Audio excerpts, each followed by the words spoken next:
Welcome back to another Plasticon review! Woohoo! Now you can fight mighty battles of tracks in the Virok's army.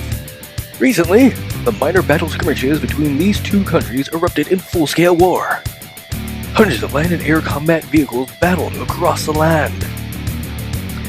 With their huge fighting machines, they staged the most massive battles ever. The largest armies in the world are in your hand. Take command! Megaforce, brought to you by Kenner. Sub-assembly required. Vehicles sold separately.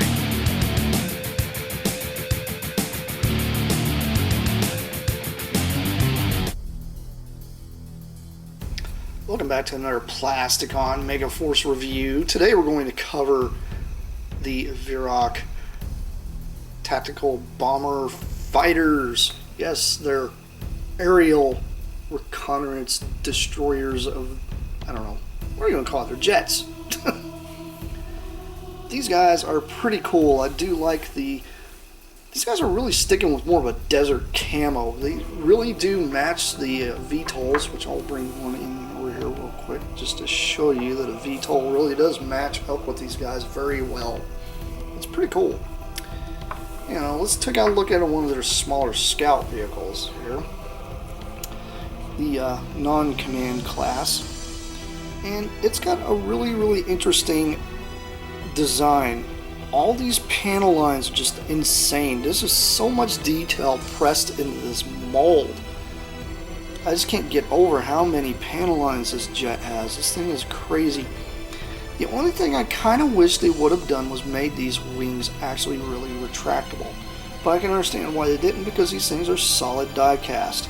Would have been very difficult to do something like that, especially with how thin these wings are. I mean, look how thin they are. They're almost, you know, like a butter knife. It's about how sharp they are. I mean, a little less than that. But they're not really that sharp to the point that you can actually hurt yourself, but they're really cool. Very nicely molded all the way, even even on the bottom. Speaking of the bottom, there's this little bomb here that comes off. It's a little bitty plastic part that came with these guys. They actually did have ability to drop little bombs if you wanted to, which is a really cool feature, especially on a jet this size. The only thing I ever saw was like micro machines. The micro machines didn't even have anything that came off like that, so it does have a little bit of paint wear going on here for the cockpit. The cockpit normally is blue windows, but you know, this happens over time, especially when these things are played with so much. It does have two little jet engines here on the back, and that's about all it really has, other than maybe this little bit of a gun here underneath the nose. But it's very cool, and it's so small. It's like teeny tiny, but I do like this a lot. Anyhow, let's look at the commander of the group. Taking a look at the commander of the group, there is a stark difference here with the paint job.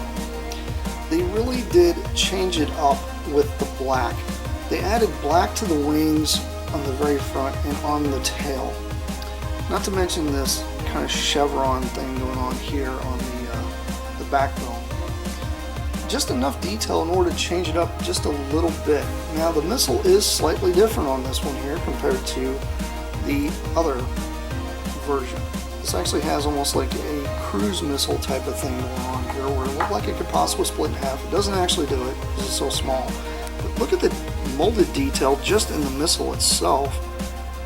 It's pretty crazy. It does have these little pins here, so that way you can actually put these on any type of vehicle that actually has this receptacle, and it just works. I do like this a lot.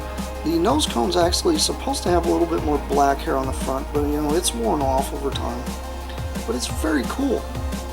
Now, another cool thing this entire set came with is this little hanger.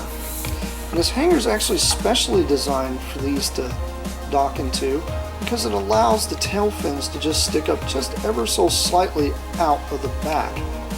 It's really cool that they actually molded something different.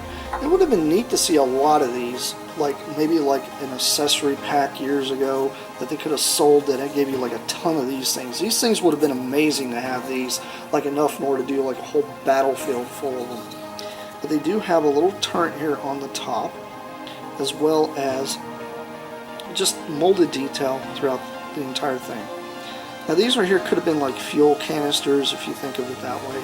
And you know, it just really reminds me of almost like one of those kind of desert hangars, or maybe even like something that they have hidden in the woods or something for them to be able to park the jets under and kind of keep them out of harm's way, so that way nothing would happen to them, so that way if when, you know, Tyrax shows up with their gigantic war machines, that they wouldn't lose their fighters to this crazy set of, I don't know, renegades or whatever you want to call them, coming after these guys. These guys here are supposed to be the good guys, and they are kind of underdogged in this line, but I do like these. These are very cool. Now when it comes to trying to find these in the aftermarket, the hardest thing in the world to find are those bombs. These bombs are very difficult to find, and I really recommend that when you do go out there to look for them, try to find them with the little bombs. These things here are pretty easy to find on eBay. I tend to find the little hanger things pretty easily. But when it comes to trying to find the jets, the bombs are the hardest thing in the world to find. Normally you won't hardly ever find these where they are completely broken. They're rarely ever broken. But you will find them where they are very discolored and beat up like this, and this does happen to these over time. Very hard to find them where they're not chipped in paint. But anyway, this has been Plasticon. This has been yet another crazy review of awesome. And I will end up seeing you guys around later, because I have more. Ta-ta for now. Bye.